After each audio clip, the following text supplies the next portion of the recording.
Say hello to Lazarus. That's that big white colored goldfish that you see there in the tank.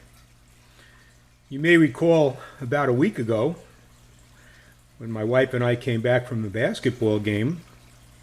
It was about 10:30 at night and I was downstairs getting ready for bed and I heard Deborah yelling, "Rob, come upstairs, one of the fish is on the floor."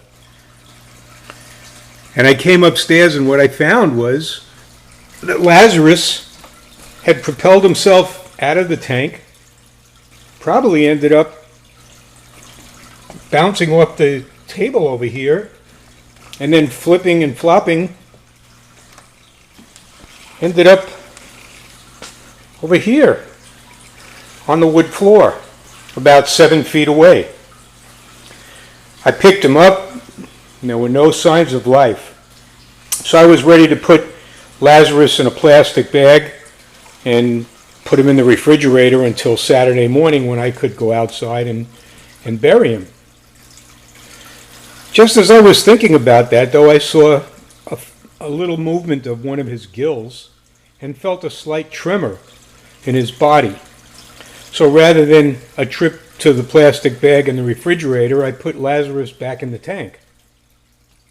And at first, his body floated up to the top, and again there was no movement. So I was thinking maybe I was kidding myself and I really hadn't seen movement or any kind of tremor. But then again I noticed a gill move and the tail flick. So I put my hand in and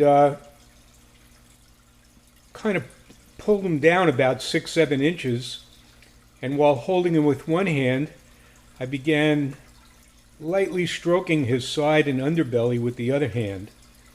And after a few minutes of that, I started to notice sustained gill activity and the tail began to flick. And after some more minutes, he finally lowered himself down to the bottom of the tank where the rest of the fish were, which is what they typically do at night when the light is off. And then I waited a few more minutes and went back downstairs fully expecting Saturday morning when I came upstairs that I'd find him floating on the top of the tank. Much to my surprise, when I came up on Saturday morning, he was still alive, swimming very slowly. And when I put some food in the tank for the fish, he actually made his way over and ate a few flakes. And I knew that at least for now, he was okay. And over the next few days, I noticed that he began to regain more and more of his personality and his activity level. And really the only remaining issue, and I'm not sure if you can see this or not, but on his left side, the scales have a little bit of an orangish color, and they look kind of tattered. Kind of like when you get an abrasion and it scabs over. And what I'm hoping is that over time, those scales will slough off and be replaced by new ones. And he'll be right back to where he was before he decided to take his journey out the top of the tank. Anyway, after I posted the story on the Reflector, I saw 2 posts, one by my friend Ted, K2QMF, saying, "Oh, this story sounds kind of fishy," and it is.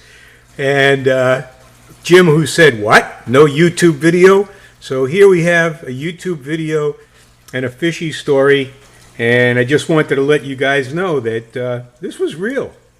This was a fish who we have no idea how long he was out of the water, and by all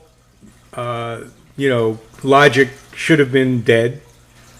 And here he is on a week later, swimming around, propelling himself into the gravel, looking for food, and doing all the same tricks that he's been doing for the last 9 years since I had him. Alrighty, 73s, see you in the CWT. K6RB, over and out.